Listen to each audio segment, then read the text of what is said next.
नमस्कार दोस्तों, मेरी एक और वीडियो में आपका स्वागत है। आज की वीडियो में डिस्कस करेंगे 3 टॉपिक। सबसे पहले डेट ऑफ वेस्टिंग, फिर हम करेंगे खुद खास लैंड और तीसरा हम करेंगे सीरी लैंड। तो सबसे पहले डेट ऑफ वेस्टिंग क्या होता है भैया? देखो, जो डेट ऑफ वेस्टिंग है वो सेक्शन 4 के अंदर इसको डिफाइन किया गया और इसलिए कहा गया डेट ऑफ वेस्टिंग वो डेट है जिस दिन जमींदारी सिस्टम खत्म कर दिया गया था, अवॉइड कर दिया गया था। यूपी में गजट लाया गया और उसके अंदर कह दिया गया कि जमींदारी सिस्टम खत्म हो गया 1 जुलाई 1952, known as zamindari, known as date of vesting. ठीक है, तो हम क्या बोल सकते हैं? The date at which all the zamindari system is probated और abolition of same done through the gazette of UP known as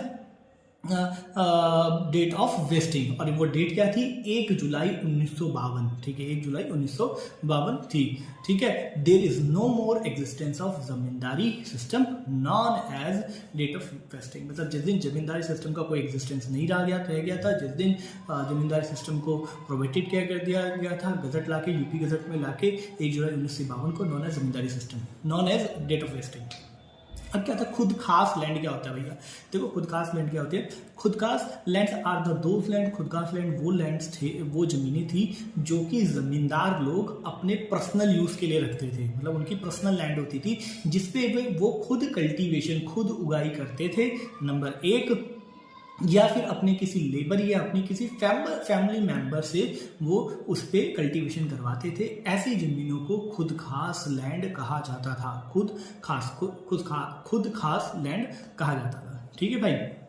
उसके बाद इसके अंदर एक चीज और थी, जो खुद खास लैंड जो होती है वो सीरी लैंड। आप एक डेफिनेशन आप ये भी दे सकते हो कि खुद खास लैंड वो लैंड होती हैं जो कि सीरी लैंड नहीं होती हैं, और जिसपे जो जमींदार होता है वो खुद ही कल्टीवेशन करता है या फिर अपने लेबर्स और अपनी फैमिली से करवाता है। इसे खुद खास लैंड कहते हैं as per UP tenancy act 1939।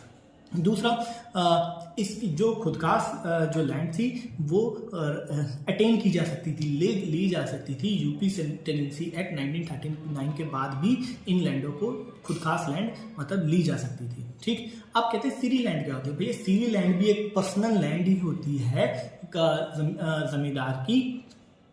जमींदार की। एक चीज़ और भूल गया, मैं एक चीज़ बता देता हूँ कि जो हमारा खुदखास लैंड जो होती है, जमींदार की जो पर्सनल लैंड होती है, उसको जब वो रेंट पे दे देता है, तो फिर उसकी खुदखास लैंड नहीं रहेगी। भाई बोला ना कि भैया जो उसकी पर्सनल लैंड है, जब उसने उसको रेंट पे दे दिया तो वो उसकी पर्सनल लैंड नहीं रह जाती थी, यानी वो खुदखास लैंड नहीं रह जाती थी।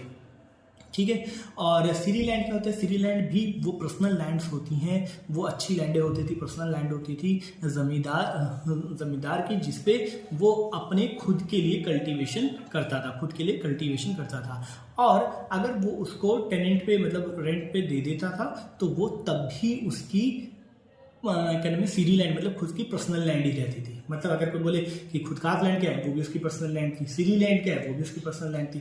बस अगर उसको रेंट पे दे दिया करता था खुदखास लैंड को, तो वो उसकी पर्सनल मतलब एनीमोर कोई वो खुदखास लैंड नहीं रह जाती थी।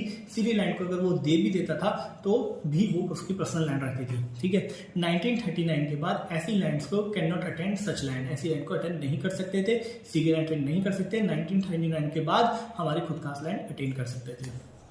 ठीक है भाई, ये मैंने आपको मेन बता दिया कि खुदखास लैंड क्या होता है और सीरी लैंड क्या होता है, और डेट ऑफ वेस्टिंग क्या होता है। डेट ऑफ वेस्टिंग 1 जुलाई 1952 है, जिस दिन जमींदारी सिस्टम खत्म कर दिया गया था। Thank you so much.